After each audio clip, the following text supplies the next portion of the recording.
அண்மை செய்தியை பார்த்து வருகிறோம்.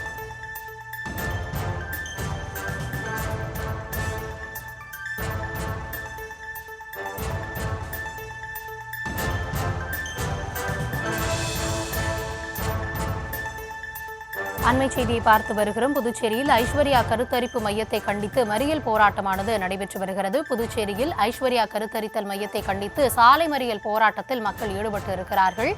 அது குறித்தான ஒரு அண்மை செய்தியை பார்த்து வருகிறோம். விரிவான விவரங்களோடு இணைகிறார் எம்முடைய செய்தியாளர் கிருஷ்ணா. கிருஷ்ணா, என்ன நடந்தது? தற்போது கள சூழல் என்னவாக உள்ளது? விரிவான விவரங்களை வழங்கலாம். புதுச்சேரி ரெட்டியார்பாளையம் பகுதியைச் சேர்ந்தவர் பிரசாந்த் மற்றும் சுமதி தம்பதியினர். இவர்களுக்கு திருமணமாகி பல நாட்களாக குழந்தை சிகிச்சை தொடர்ந்து பெற்று வந்திருக்கிறார்கள். இந்த நிலையில புதுச்சேரி இந்திரா காந்தி சிக்னல் அருகிலே இருக்கக்கூடிய ஐஸ்வர்யா கருத்தரிப்பு மையத்தில் அவர்கள் சிகிச்சை பெற்று வந்திருக்கிறார்கள். ஏற்கனவே அவர்கள் 15 லட்சம் ரூபாய் பணம் கொடுத்து முதல் முறையாக அவர்கள் இந்த குழந்தை பிறப்பதற்கான சிகிச்சை பெற்றனர். அப்பொழுது அது தோல்வியில் அடைந்திருக்கிறது. இதனைத் தொடர்ந்து இரண்டாவது முறையாக அவர் குழந்தை பெற வேண்டும் என்பதற்காக மீண்டும் சிகிச்சை பெற்றிருக்கிறார்கள். இதில் அந்த சுமதி என்பவர் கருவுற்றிருக்கிறார்.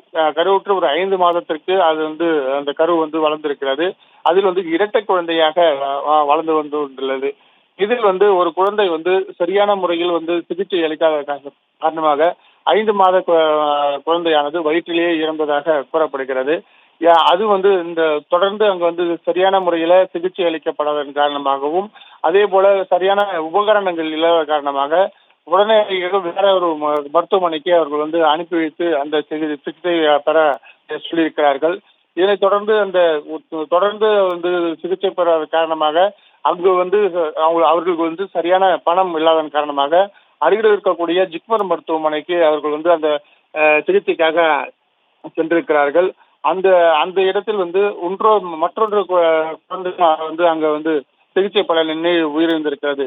இதில் மனமுடைந்த இந்த பெற்றோர்கள் இதனை கண்டித்து கடந்த 22ஆம் தேதி மருத்துவமனையை முற்றுகையிட்டு போராட்டத்தில் ஈடுபட்டனர்.